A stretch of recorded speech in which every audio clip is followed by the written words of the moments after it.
तर आपण आज लर्न करू न्यू चॅप्टर एक्सपान्शन फॉर्म्युला। आता एक्सपान्शन फॉर्म्युला संदर्भात मागच्या स्टँडर्ड मध्ये आपण काय लर्न केलेलं आहे ते अगोदर आपण समजून घेऊ। ठीक आहे। मागच्या वर्षी आपण एक फॉर्म्युला पाहिला होता a + b होल स्क्वेअर जर असेल तर a² + 2ab + b² हा फॉर्म्युला आपण लर्न केला आहे। त्यानंतर मायनस जर असेल तर a - b होल स्क्वेअर जर असेल तर a² - 2ab + b²। त्यानंतर थर्ड नंबरला आपण लर्न केलं होतं की पहिल्या कंसात a + b आणि दुसऱ्या कंसात a - b किंवा याच्या उलट पण चालतात की पहिल्या कंसात a - b आणि दुसऱ्या कंसात a + b या दोन्ही फॉर्मॅट मध्ये असू द्या तर याची व्हॅल्यू काय डिसाइड केली होती आपण a² - b²। ओके। त्यानंतर काही ऍडिशनल फॉर्म्युले मी तुम्हाला सांगितले होते की सपोज या दोघांचं आपण ऍडिशन केलं, समजा a + b होल स्क्वेअर आणि a - b होल स्क्वेअर, या बेसिसवर मी तुम्हाला सांगितलं होतं यामध्ये तुम्हाला काय तयार होतं फॉर्म्युला 2a² + 2b²। पाचवी कंडिशन अशी होती की a + b होल स्क्वेअर मधून a - b होल स्क्वेअर जर आपण सबट्रॅक्ट केलं म्हणजे वजा केलं तर याचा आन्सर काय येतं 4ab। त्यानंतर चौथी कंडिशन अशी आहे की जर आपण याला इंटरचेंज केलं, समजा a - b² त्यानंतर a + b², तर जी प्रोसेस चौथ्या फॉर्म्युल्याची आहे ना ती सहाव्याची, कारण इथं फक्त आपण मागं पुढे केलं मात्र व्हॅल्यू तीच येते 2a² + 2b²।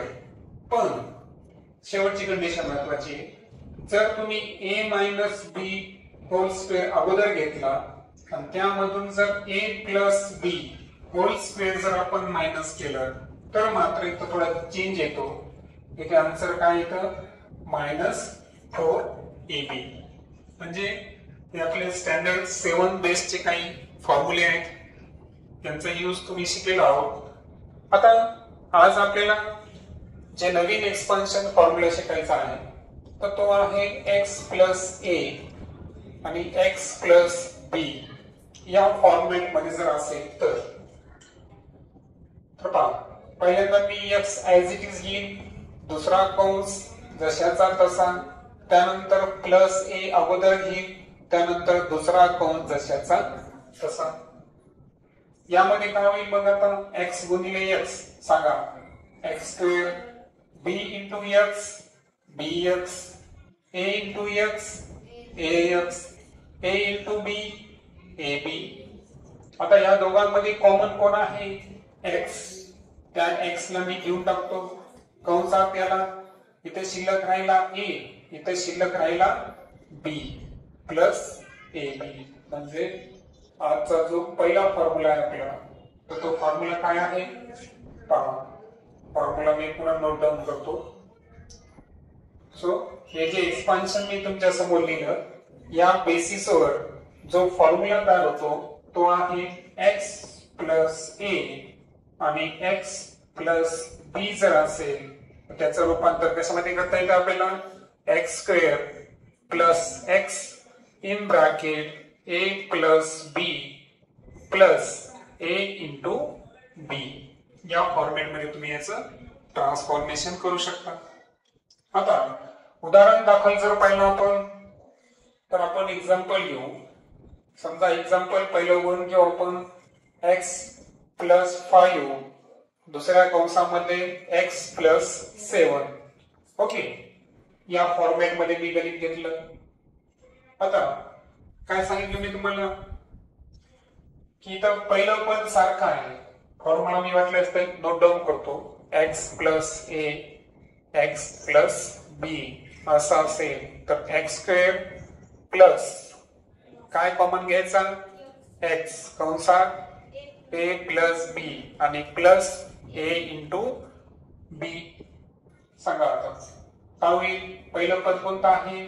एक्सच आहे. सो एक्सचा काय घेणार मी या ठिकाणी स्क्वेअर प्लस एक्स कंसामध्ये ए प्लस बी. ए किती आहे 5, बी किती आहे 7 प्लस ए बी म्हणजे ए आणि बी चा गुणाकार. लक्षात आलं तुम्हाला. कारण इथं वाटल्यास तुम्ही लिहू शकता की ए किती आपल्याकडं 5, बी किती आहे 7. ओके. सो ए इंटू बी म्हणजे 5 आणि 7 चा काय करायचा आपल्याला गुणाकार करायचा आहे. सो एक्स स्क्वेअर प्लस 5 आणि 7 किती होतील 12 इंटू एक्स 12x प्लस 5 7 जा 35. That is the answer. In case तुम्हाला जर फॉर्म्युला नाही आठवला तर तुम्ही डायरेक्ट पण करू शकता. जसं की आता मी सेकंड एक्झाम्पल घेतो मी 2x plus 6 another bracket 2x minus 7. Okay. या फॉर्मॅट मध्ये मी घेतलं गणित. आता ओव्हरऑल काय झालं बरं इथं. ए कोण आलेला आहे 6 आणि बी किती आहे -7. ओके. आता हे फॉर्मॅट न वापरता सुद्धा म्हणजे आता याला मी निग्लेक्ट करतो. या सूत्राला मी निग्लेक्ट केलं तरी सुद्धा मला गणित कसं सॉल्व्ह करता येईल. काय करायचं. पहिली किंमत जी आहे किती आहे 2x ती ऍज इट इज घ्यायची. दुसरा कंस जशाचा तसा 2x - 7. त्यानंतर पहिल्या कंसातली रिमेनिंग व्हॅल्यू कोणती होती +6. दुसरा कंस पुन्हा एकदा म्हणजे यामध्ये काय झालं बरं. दुसरा कंस मला किती वेळेस घ्यायचा आहे 2 टाइम्स 2 वेळेस घ्यायचा आणि पहिल्या कंसाची स्प्लिटिंग करायची म्हणजे 2x अगोदर आणि +6 नंतर. फक्त इथे काळजी घ्यायची की 6 तुम्हाला चिन्हा सहित घ्यायचंय. ओके. सांगा 2x इंटू 2x किती होईल 4x स्क्वेअर मायनस 2 7 जा 14x प्लस इंटू प्लस काय असेल प्लस 6 2 जा 12x प्लस मायनस 6 7 जा 42. आता 4x square as it is. आता मला सांगा -14x आणि +12x यामध्ये चिन्ह मोठ्या मायनस संख्येचं जे आहे मोठ्या संख्येचं चिन्ह काय आहे मायनस. 1 प्लस आणि 1 मायनस असेल तर तिथे नेहमी काय करतो आपण वजाबाकी सबट्रॅक्शन करतो. 14 मधून 12 जर वजा घेतले आपण तर किती राहतील -2x -42 ऍज इट इज. ही झाली कोणती पद्धत. जर तुम्हाला फॉर्म्युला आठवला नाही तर है ना. फक्त झालं काय की जे गणित 2 स्टेप मध्ये होतं ते किती स्टेप मध्ये आलं इथं 3 स्टेप मध्ये आलं. परंतु इथं कंडिशन लक्षात घ्या. हे सूत्र केव्हा अप्लिकेबल आहे x हे पद सारखं असेल तर. जसं की पहा आता आपल्या गणितामध्ये x कितीला आहे दोन्ही ठिकाणी असणारा x कितीला आपल्याला 2x. वरच्या फॉर्म्युल्यानुसार a किती आपल्याकडे 6 आणि b किती आहे -7. आपण काय करू हेच गणित फॉर्म्युल्याच्या साहाय्याने सोडवायचा प्रयत्न करू. चला आता हेच गणित कोणतं आहे 2x + 6 अनदर ब्रॅकेट मध्ये 2x - 7. Okay is equal to सांगा आता काय घ्यायचं आपल्याला x स्क्वेअर. x काय आपला 2x कंसाचा वर्ग घेतो मी. त्यानंतर प्लस x कोणी सध्या आपल्याकडे 2x in bracket a + b. a किती आहे 6 प्लस b जरी म्हणलं तरी मायनसच होणार. त्यानंतर प्लस ab a आणि b चा गुणाकार म्हणजे 6 आणि -7 चा काय करायचा आहे मला मल्टिप्लिकेशन. सांगा किती होईल 2 चा स्क्वेअर 4x स्क्वेअर. 6 मधून 7 वजा केले किती राहतील वाटल्यास इथं एक स्टेप वाढवू आपण -1. त्यानंतर प्लस